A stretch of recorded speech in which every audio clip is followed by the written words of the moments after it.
네, 여러분 안녕하세요. 숙명여고 2학년 사회문화 수업 3월 25일 금요일 수업이었는데 동영상 촬영이 잘 안 됐어요. 그래서 다시 제가 PC 화면으로 교재를 띄워놓고 설명을 하도록 하겠습니다. 수업을 진행할게요.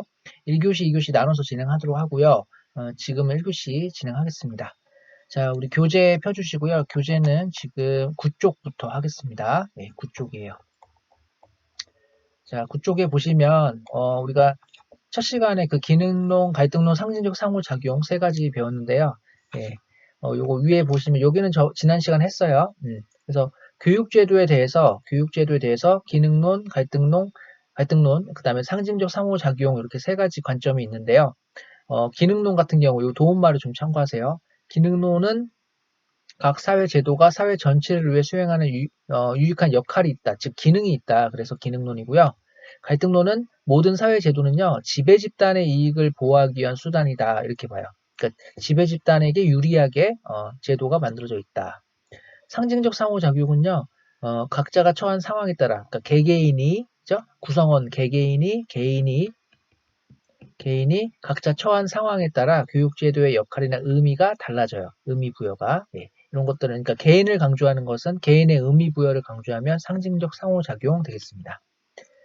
자, 그 다음에 여기 밑에 연습 문제로 요거 제가 잘못해가지고요. 요 앞에는 지우시고요. 이렇게. 그 다음에 여기서부터 이렇게 끊어가지고 한번 OX를 해볼게요. 그래서 여기 이거 지우고, 앞엔 지우고요. 여기 이제 OX 문제로 한번 해볼게요. 예. 잠깐 멈추고요. 여러분 OX 한 다음에 한번 보세요. 자, 해볼게요. 1번. 사회 유기체설, OX가 아니고, 죄송합니다. 기능이나 갈등, 상징적 상호작용 구분해서 써주시면 되겠습니다. 예, 다시 해볼게요. 기갈상 구분해서 써보기. 네. 자, 1번. 사회 유기체설이 키워드고요. 사회 유기체설은 기능론이죠. 기능론. 사회도 유기체와 같이 서로 상호 의존하면서 각자 역할 수행하면서 사회가 유지되도록 하고 있다. 기능론. 사회 구성원 간의 가치 합의가 있다. 합의가 이제 중요한데 모든 사회 구성원 간의 합의라 그러면 기능. 근데 만약에 특정 집단의 합의다, 지배계급의 합의다, 그러면 갈등이에요. 그 다음 집단 간 갈등은 이 사회 문제인데요. 갈등이 비정상적이다, 뭐 병리적이다, 일시적이다, 그럼 기능이에요.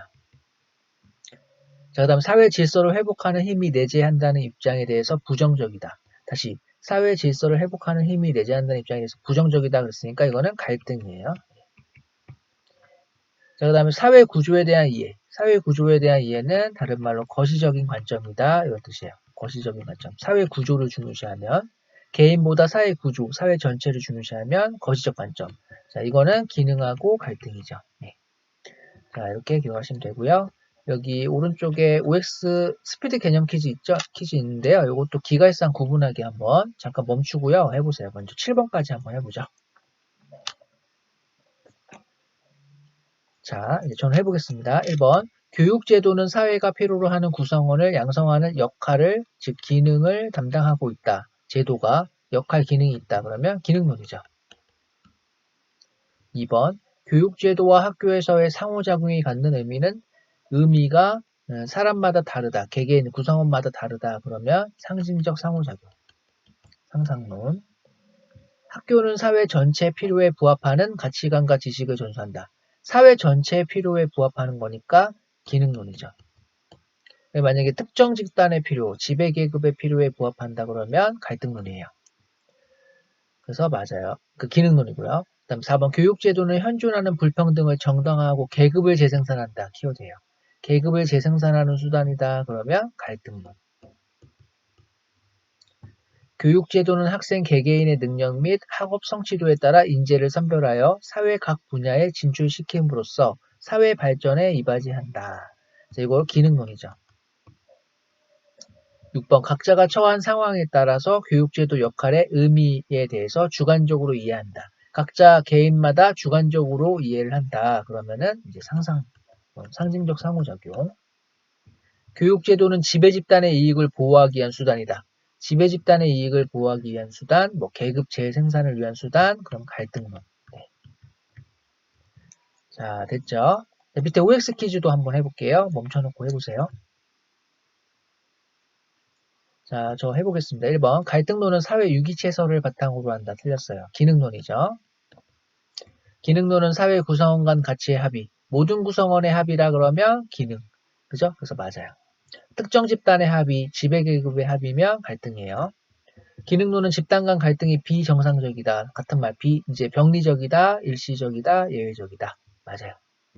기능론은 사회 질서를 회복하는 힘이 내재한다는 입장에 대해 부정적이다. 긍정적으로 보죠. 항상성이잖아요. 그게, 그죠? 회복하는 게 바로 항상성인데, 있다고 보죠. 그러니까 긍정적으로 봐요. 그래서 틀렸어요. 5번 상징적 상호작용론은 사회 구조에 대한 이해를 중요시한다. 상징적 상호작용은 미시적 관점이잖아요. 그래서 사회 구조보다는 개인의 자율성, 능동성을 강조하기 때문에 그죠? 틀린 내용 되겠습니다. 사회 구조에 대한 거는 거시적 관점인 기능이나 갈등이 되겠습니다. 자, 이제 9쪽을 했고요. 10쪽으로 가겠습니다. 10쪽은 제가 숙제로 냈습니다. 여기는 여러분들이 숙제로 한번 해보시고 OX 해보시고 그 다음 밑에 답 측정까지 한번 해보세요. 풀다가 질문 있으면 저한테 카톡으로 질문을 하셔야 돼요. 제가 이제 카톡으로 숙제랑 이런 것도 다시 보낼게요. 예, 거기로 질문하시면 되겠습니다. 그 다음 11쪽. 네, 11쪽에 이제 양적 연구 방법이 나와 있어요. 자, 여기서부터 본격적인 이제 오늘 수업 진도예요. 7번 양적 연구 방법이 있는데요. 양적 연구 방법과 질적 연구 방법에 비교하는 문제가 한 문제 출제가 돼요. 그래서 양적 연구 방법이라는 거는 여기 양이라는 거는 자, 다른 색깔로 해볼게요. 여기 양이라는 거는 수량화 또는 뭐 수치화 자료를요. 수량화, 수치화, 그 다음에 계량화 했다. 그래서 자료를 이렇게 수량화, 수치화, 계량화 해가지고 자료를 수집하는 방법이에요. 그래서 양적 연구 방법이고요. 수량화, 수치화는 이제 뭐 점수라든가 평균 점수 이런 것도 숫자 나와요. 계량화는 계산할 수 있게 수량화한다 이런 뜻이에요. 그래서 양적 연구 방법이 이런 수량화, 수치화, 계량화 하고요. 방법론적 1원론이라고 해요. 방법론적 1원론은 뭐냐면 양적 연구 방법은 일단 제가 핵심만 좀 여기 옆에 공간에 써볼게요. 양적 연구 방법은 일단 첫 번째가 자, 다시 쓸게요.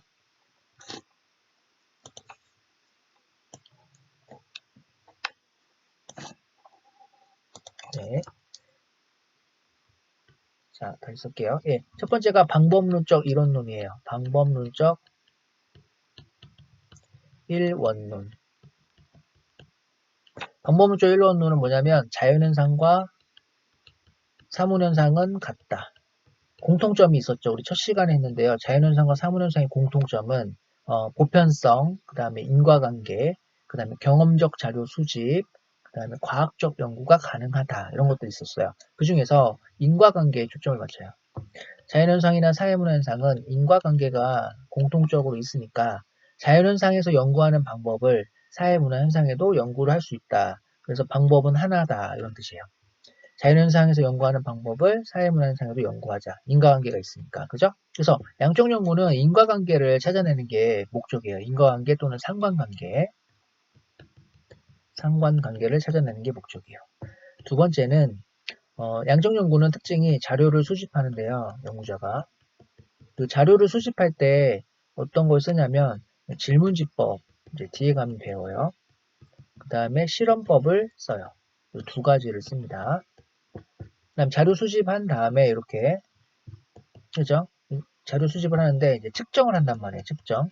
측정을 하려면 어떤 작업이 필요하냐면 개념의 조작적 정의라는 걸 해요. 개념의 조작적 정의.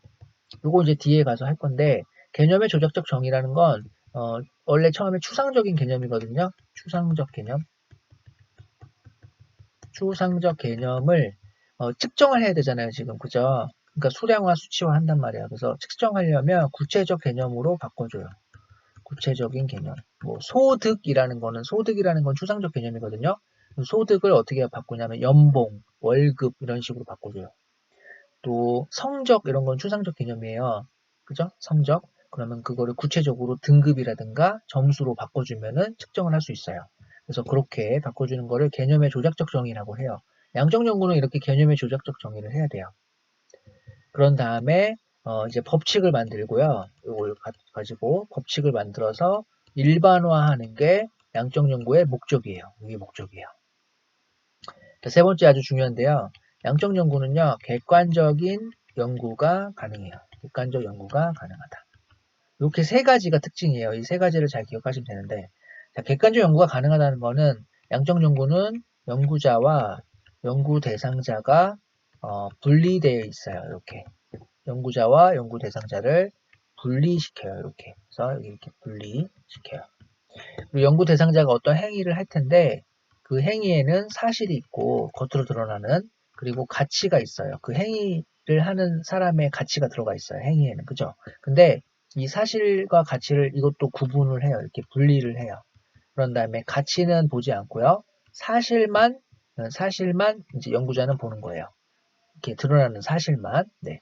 그래서 요거를 이제 객관적 연구가 가능하다 이렇게 표현을 해요. 그래서 연구자와 연구 대상자를 분리하고 또 연구 대상자 행위 중에서 사실과 가치를 분리해서 사실만을 딱 연구하는 거예요.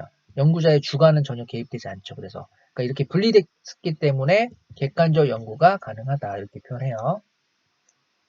이걸 꼭 기억하시면 돼요. 이렇게 이제 양적 연구의 특징을 봤어요. 네. 자, 이 특징이고요. 잘 정리해 주시고요. 빈칸을 채워보겠습니다.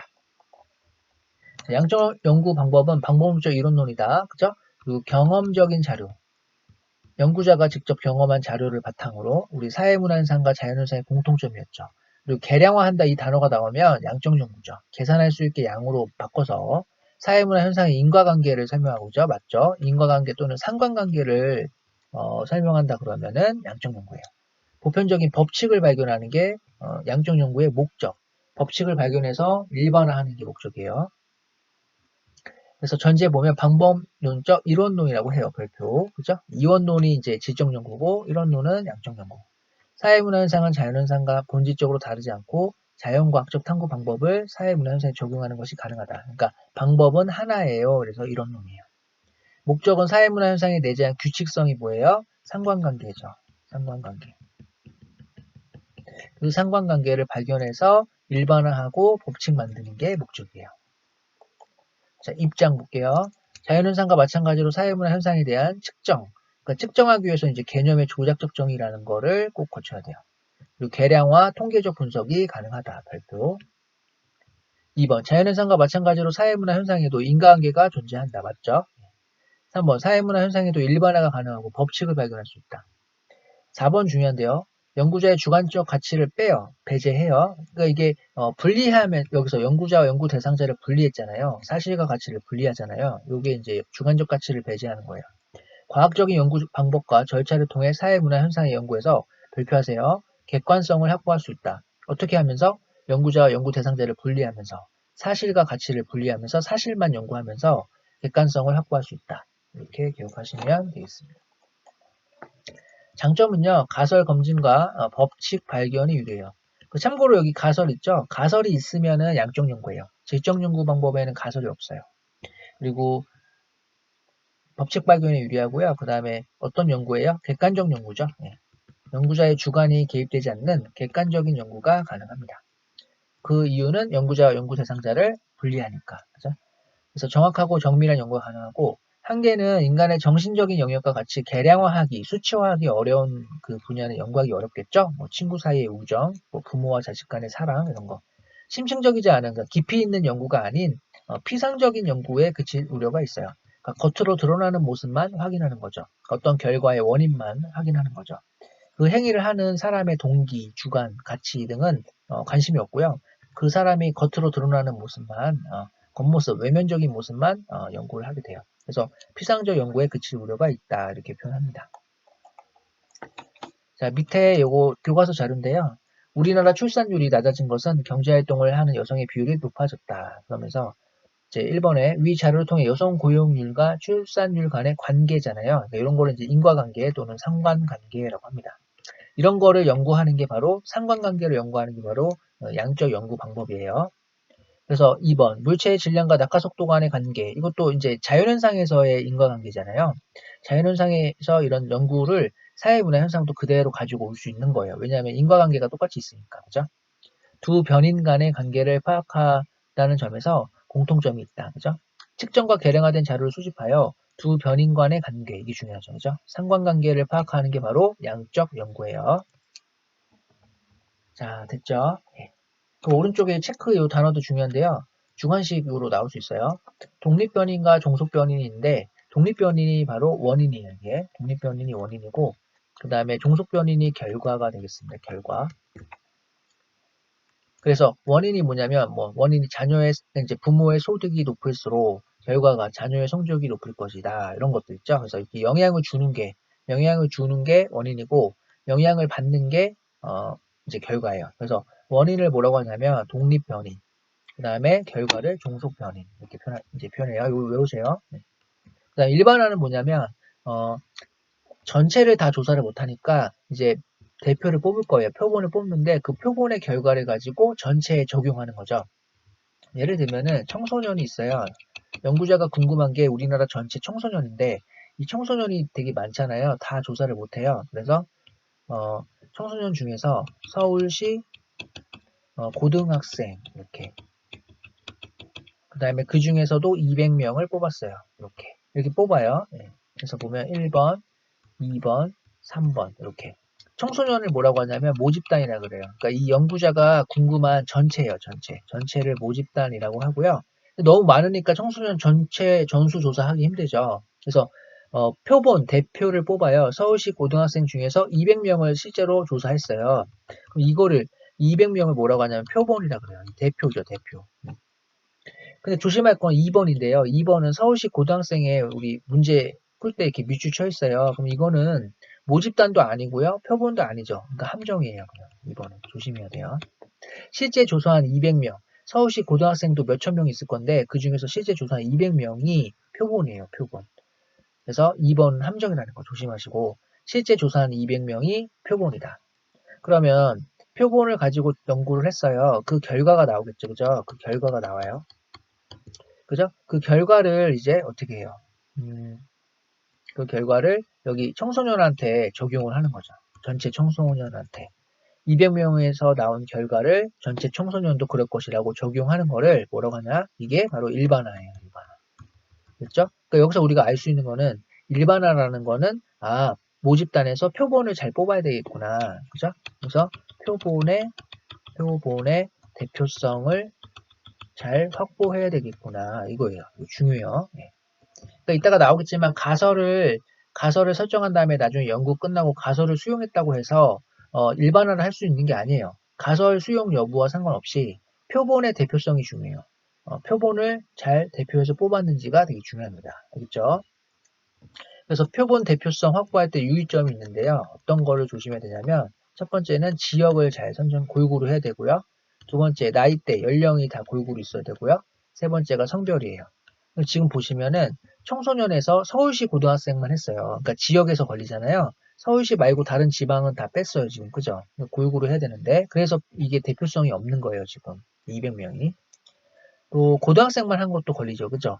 중학생도 청소년인데 중학생은 뺐잖아요. 그죠? 그러니까 나이, 연령에서도 걸리고요. 그죠? 네. 성별은 제가 표시 안 했지만 뭐 남자, 여자 다 해야 되는데 여자만 했다든가 그러면은 이제 표본의 대표성이 없는 거죠. 자, 됐죠, 여러분? 자, 다음 이제 12쪽으로 가죠. 양적 연구 과정인데요. 자, 여기 중요합니다.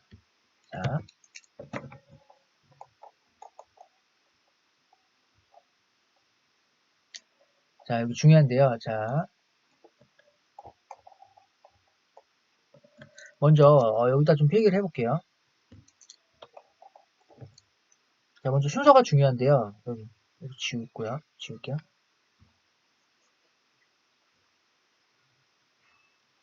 양적 연구 절차 순서가 되게 중요해요. 그래서 순서를 먼저 써볼게요. 순서. 앞글자만 좀 써볼게요. 문제 인식이거든요. 그 다음에 가설 설정. 먼저 이건 다 쓸게요. 가설 설정. 그 다음에 3번 연구 설계. 이거 다 쓸게요. 그냥 문제 인식, 주제 선정. 이렇게죠. 문제 인식 및 주제 선정. 그 다음 2번 가설 설정. 3번 연구 설계. 4번이 자료 수집. 자, 5번이 자료 분석. 6번이 가설 검증. 7번이 결론 도출 및 일반화.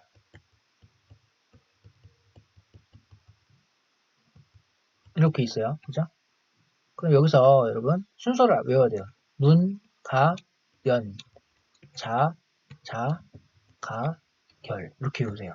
문, 가, 연, 자, 가, 결. 순서 외워야 됩니다. 순서 섞여 있고요. 여러분 순서 고르세요. 알맞게 배치하라고 나옵니다. 처음에.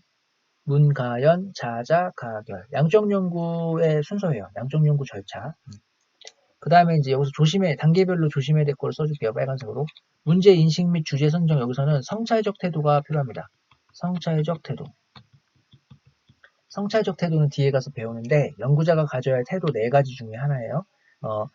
평상시에 연구자가 어떤 현상을, 사회 현상을 그대로 있는 그대로 받아들이는 게 아니라 한 번씩 의심해 보는 거죠. 예, 이거는 왜 그럴까? 의문을 품고 또 그 숨은 이면을 살펴보다가 이제 문제라고 생각하고 주제를 정하는 거죠. 그래서 주제를 정할 때 필요한 태도가 성찰적 태도예요. 연구자의. 그 다음에 가설을 설정하는데 이 가설은 잠정적 결론이라는 뜻이에요. 잠정적 결론.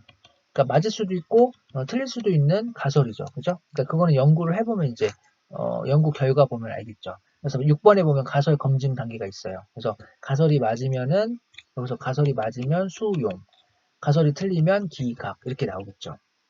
조심해야 될 게 또 있는데 여기서 가설이 수용된 것도 검증된 거고요. 가설이 기각됐잖아요. 그럼 기각됐는데 검증에 실패했다 이렇게 표현해요. 선지에. 가설이 기각됐으므로 가설 검증에 실패했다. 그럼 틀려요. 왜? 가설이 기각된 것도 검증이에요. 검증된 거예요. 그래서 가설이 수용된 것도 검증, 가설이 기각된 것도 검증됐다. 이렇게 기억하시고요. 가설 설정 여기 왔죠. 그죠? 가설은 상관관계가 있어야 돼요. 상관관계. 아까 얘기했죠. 독립변수와 그죠? 그 다음에 종속변수 이렇게 이어져 있어야 돼요. 독립변수가 이제 원인이고 그죠? 그 다음 종속변수가 결과 되겠습니다.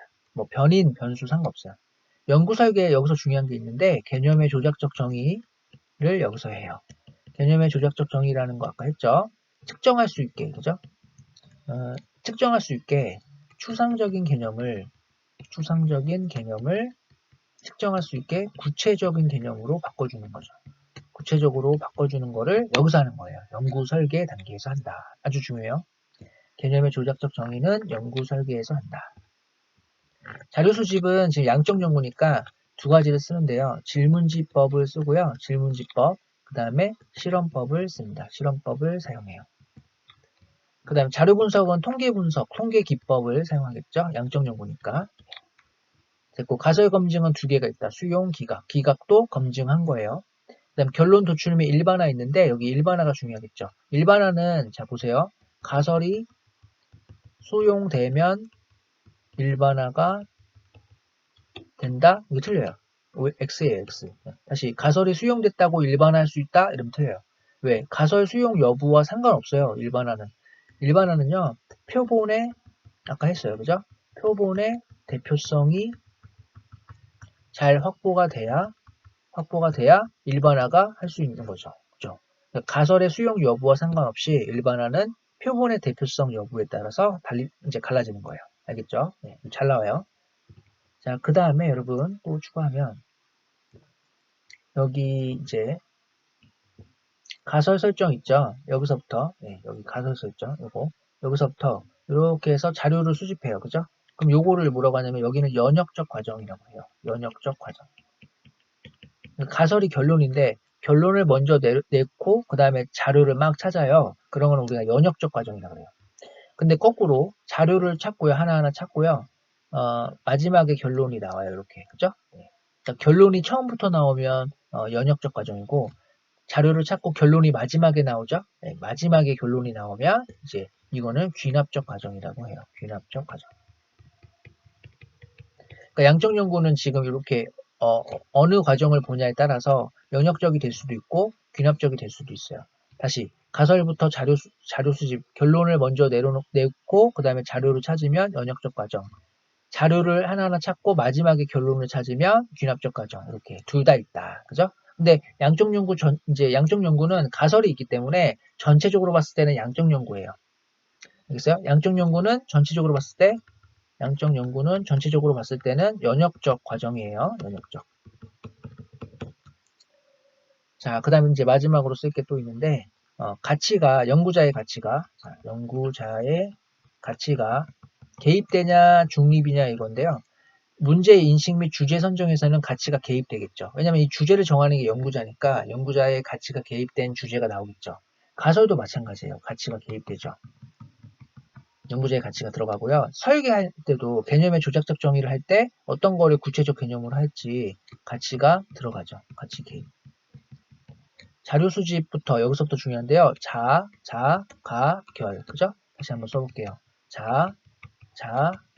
가, 결. 여기는요, 엄격한 가치 중립이 필요합니다. 엄격한 가치 중립. 외우세요. 자자가결은 연구자가 엄격하게 가치를 중립해야 돼요. 만약에 연구자의 가치가 개입이 되는 순간 이 연구는 조작이 돼요. 조작이나 뭐 위조, 변조가 돼요. 그래서 자료 수집, 자료 분석, 즉 자자, 가, 결. 여기는 엄격한 가치 중립이 필요해요. 중요해요. 네. 자, 이렇게 대략적으로 저랑 봤고요. 이제 시험에 나오는 것들을 제가 얘기를 했는데 다시 한번 볼게요. 자, 8번 영적 연구 과정. 연구 주제를 선정하네요. 제일 먼저 맞죠? 문제를 인식하고 주제를 정하는데 이때는 성찰적 태도가 필요하고 그 다음에 같이 개입된다 그랬어요. 고등학생 가족 간의 대화 시간과 스마트폰 중독 간의 관계 이렇게 상관관계 연구하는 게 양적 연구예요. 그 다음 가설을 설정하죠. 그죠? 그러니까 여기서부터 연역적이라고 했어요. 가설 설정부터 자료 수집까지는 연역적 과정이에요. 가족과의 대화 시간이 많은 고등학생일수록 그럼 이게 독립변인이죠. 그죠? 가족 간의 대화 시간이 이게 독립변인이고 그 다음에 스마트폰 중독 가능성 요거는 종속변인 결과 그죠? 이렇게 변인과 변인의 관계로 되어 있어요. 가설은 연구 주제에 관한 잠정적 결론으로 독립변인과 종속변인 간의 관계에 대한 연구자의 생각을 문장으로 진술한 것이다. 양적 연구에서는 일반적으로 가설을 설정하지만 그렇지 않은 경우도 있어요. 그쵸? 보통은 가설이 있고요. 가설이 없는 경우도 있긴 하다. 그 다음에 연구 설계 여기서는 개념의 조작적 정의라는 걸 한다고 했어요. 네, 별표. 가족 간의 대화 시간은 추상적이니까 어떻게 해요? 하루 평균 가족과 대면 또는 비대면 대화하는 시간으로 측정할 수 있게 구체적으로 바꿔줘요. 스마트폰 중독이라는 것도 추상적인 개념이니까 스마트폰을 하루 평균 5시간 이상 사용한다 이런 것들로 이제 측정 가능하게 구체적으로 바꿔주는 거를 개념의 조작적 정의라고 해요. 별표예요. 중요해요. 어디서 한다? 연구 설계 단계에서 한다. 그리고 연구 설계 단계에서는요.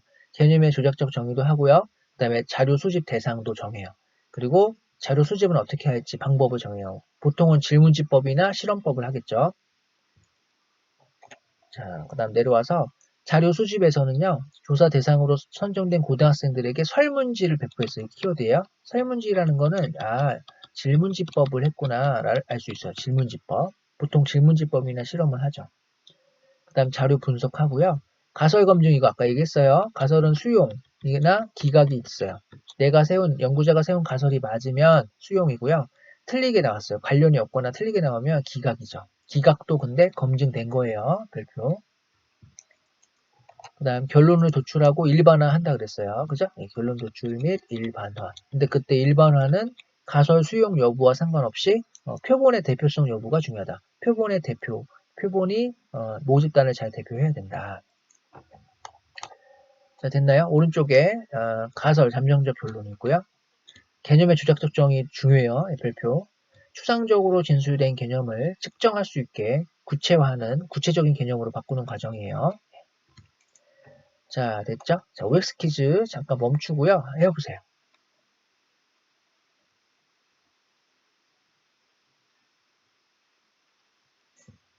자, 해보겠습니다. 1번. 양적 연구는 방법론적 이론론이다. 맞죠? 2번. 양적 연구가 이루어질 때 자료 수집, 자료 분석, 가설 검증, 결론 도출, 자자가결은 연구자의 엄격한 가치 중립이 요구된다. 맞죠? 네, 별표. 자자가결은 연구자의 엄격한 가치 중립. 양적 연구는 질적 연구와 달리 계량적 공식적 자료를 선호한다. 맞아요. 그 질적 연구는요, 계량화란 단어를 양적 연구에 무조건. 그리고 공식적 자료는 둘 다예요. 양적, 질적. 근데 이제 질적 연구는 공식적 자료도 쓰지만 얘네는 비공식적 자료도 써요. 비공식적 자료. 비공식적 자료는 남들한테 보여주기 좀 어려운 나만의 자료. 예를 들면 일기, 그 다음에 뭐 낙서, 편지 이런 것들이에요. 비공식적 자료를 중요시하는 거는 질적 연구예요. 그러니까 또 조심해야 될 게 양적 연구는 공식 자료, 뭐 질적 연구는 비공식 자료 이렇게 외우는 게 아니라 둘 다 공식적인 자료는 둘 다 중요해요. 근데 비공식적 자료를 좀 더 선호한다 그러면 이제 질적 연구예요. 그래서 맞아요.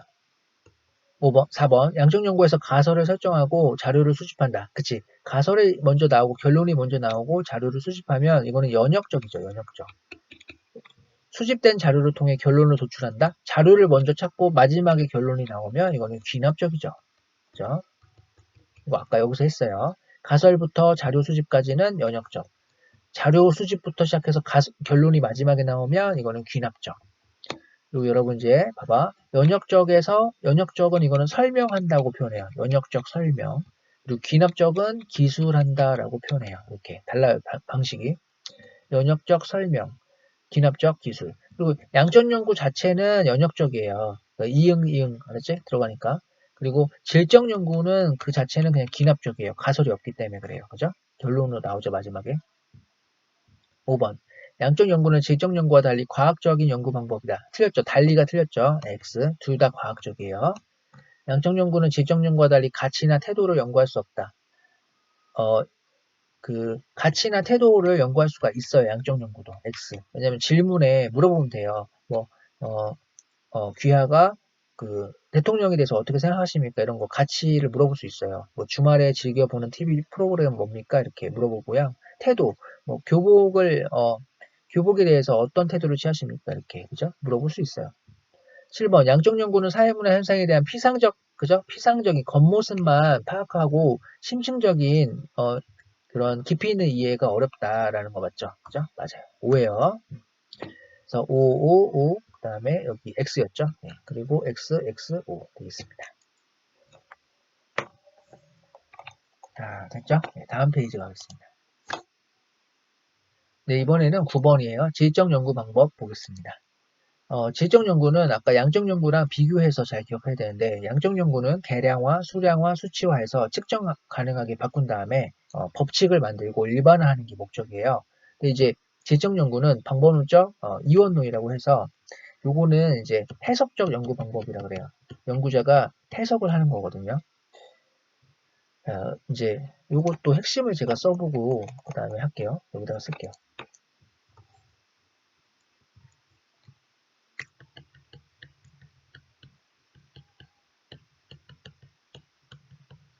그러니까 질적 연구 방법도 핵심인데 첫 번째가 방법론적 이원론이에요.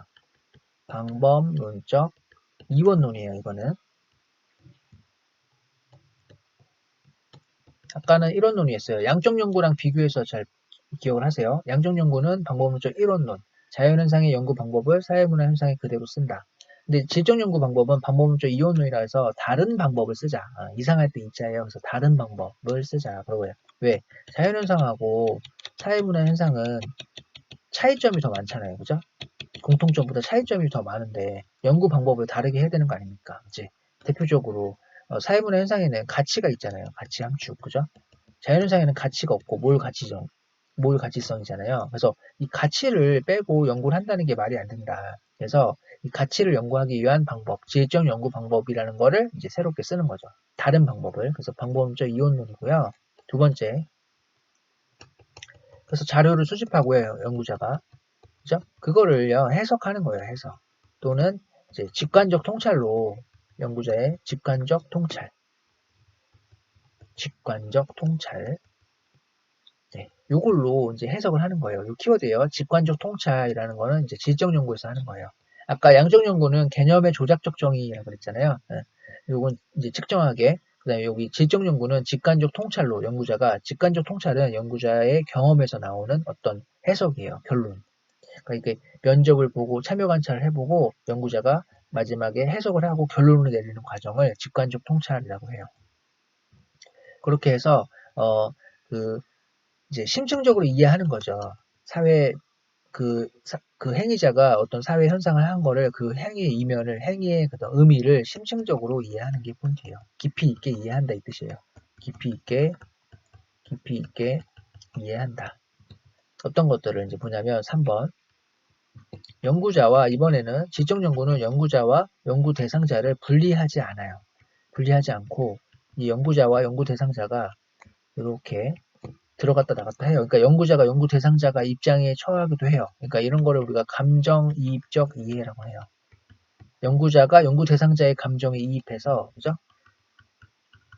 이해를 하기 때문에 분리되어 있지 않아요. 중요한 건 연구자와 연구 대상자를 분리하지 않아요. 양적 연구는 아까 분리했죠. 그죠? 그래서 객관적 연구가 가능하다고 했지만 질적 연구는 분리하지 않고 이렇게 연구자가 연구 대상자의 입장에서도 한번 생각을 하고 그래요.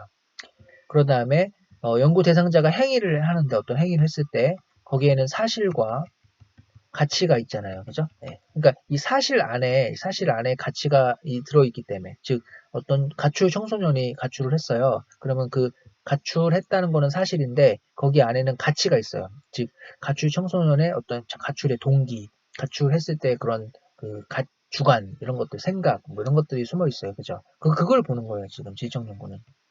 그러니까 지금 이 가치를 봐야 돼요. 가치. 근데 이 사실하고 가치가 역시 분리되어 있지 않아요. 분리되어 있지 않으니까 사실 안에 있는 가치를 볼 수밖에 없는 거죠. 사실을 보게 되면 가치도 볼 수밖에 없는 거예요. 분리되어 있지 않아요. 분리되어 있다. 그러니까 연구자와 연구 대상자가 분리되어 있다. 사실과 가치가 분리되어 있다. 그래서 객관적으로 연구할 수 있다. 그럼 양적 연구고 분리가 안 된다. 그치? 사실과 가치를 분리할 수 없다. 분리하기 어렵다. 이렇게 보면은 이제 질적 연구죠. 그래서 연구자와 연구 대상자를 분리하지 않기 때문에 이 연구자가 특히나 또 연구 대상자의 입장에서 생각해 보기 때문에 연구자의 질적 연구는 연구자의 주관적 가치가 주관이 또는 주관적 가치가 개입될 우려가 있어요. 개입될 우려가 큽니다. 이게 잘 나와요 시험에. 질적 연구는 연구자의 주관적 가치가 개입될 우려가 크다. 네, 중요해요. 왜? 연구자와 연구 대상자를 분리하지 않으니까. 그죠? 자, 이렇게 했고요. 네, 이제 위에 올라가서 다시 한번 채우면서, 빈칸 채우면서 정리할게요. 질적 연구는 방법론적 이원론, 다른 방법을 쓴다. 의미, 직관적 통찰이에요. 이거. 직관적 통찰. 연구자의 직관적 통찰을 통해서 사회 문화 현상을 해석하고 이해하는 거예요. 방법론적 이원론이죠. 사회 문화 현상은 인간의 주관적 인식에 따라 다르게 존재하므로 자연과학의 연구 방법을 그대로 쓸 수는 없어요. 그죠? 없어요. 사회 문화 현상과 인간 행동의 주관적 의미를 심층적으로 이해하는 거예요. 심층적으로. 심층적으로 이해하자. 깊이 있게 이해하자. 입장. 사회 문화 현상이란 가치를 내재하고 있는 인간이 주체가 된다. 즉 가치가 있기 때문에 가치를 연구해야 돼요. 그러니까 양적 연구는 근데 가치를 연구하는 게 아니고 사실만 보잖아요. 능동적 주체인 인간에 의해 현상에 대한 의미가 부여되기 때문에 그걸 이제 연구해야죠. 연구 대상이 처한 상황 맥락 속에서 사회 문화 현상의 의미를 해석하자. 이게 키워드예요. 과정 보시면 여기 시험에 안 나와요. 과정은. 질적 연구 과정은 잘 안 나오고 아까 우리 앞에서 했던 양적 연구 과정이 시험에 아주 잘 나와요. 그리고 여기 특이한 점은 가설이 지금 없어요. 그죠? 네. 그러니까 이제 귀납적이죠. 결론이 앞에 있지 않고 뒤에 나오니까 귀납적인 기술을 했다 이렇게 설명하는 거예요. 가설이 없죠. 지금. 그죠? 개념의 조작적 정의도 할 필요가 없어요. 측정하는 게 아니기 때문에. 그리고 또 좀 특이한 게 자료 수집하고 자료 해석 있죠. 요거를 양적 연구, 이 질적 연구는 동시에 할 수 있어요.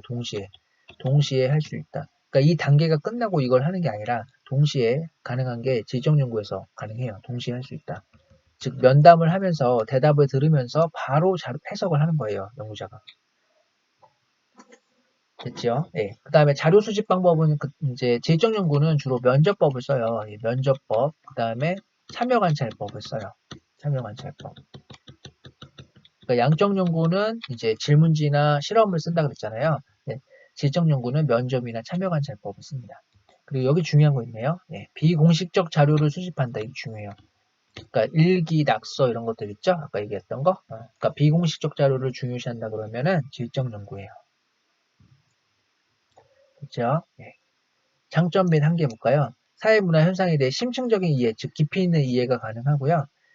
개인의 행위 동기라든가 주관적인 의미 파악도 가능하죠. 단점은요, 보편적 법칙으로 만들긴 어려워요. 왜냐면 소수를 대상으로 하고, 그 다음에 그 사람들만의 특징 동기거든요. 그래서 이거를 다른 사람들한테 다 적용하기는 어려워요. 그 일부 소수의 그런 이제 가치관이거든요. 그래서 이것도 중요하네요. 연구자의 주관적 가치 개입 가능성이 크다. 그죠? 이 별표예요. 예. 왜 그런다고요? 연구자와 연구 대상자를 분리하지 않으니까요. 그죠? 자, 밑에 보시면 지적 연구인데요. 본 연구 댄스 동아리 활동에 참여하는 고등학생의 주관적인 생활세계 이런 표현이 주관적인 생활세계를 이해한다고 그러면 지적 연구를 이제 한다는 얘기예요. 그러니까 상관관계를 연구한다 그러면 양적 연구고 주관적인 생활세계를 이해한다 그러면은 지적 연구가 되겠습니다. 학교 댄스 동아리에 참가하고 있는 고등학생 7명을 연구 대상자로 선정해서 연구자는 3개월 동안 연구 대상자들의 동아리 활동을 참여 관찰했네요. 참여 관찰법. 네. 그리고 면담도 했어요. 면접법 이렇게. 참여 관찰과 면접을 했으면 질적 연구를 했다는 얘기예요. 자, 됐죠? 네, 여러분 여기 올라가서 스피드 OX 퀴즈 한번 해보세요.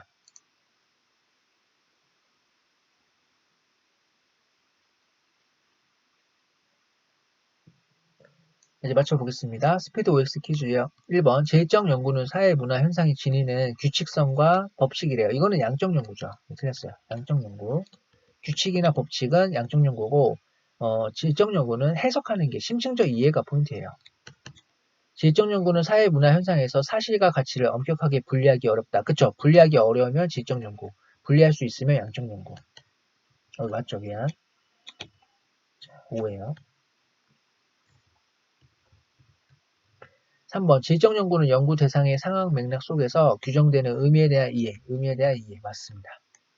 질적 연구는 주로 연역적이다. 틀렸어요. 귀납적. 가설이 없기 때문에 결론이 마지막에 나와요. 그래서 귀납적 과정이죠.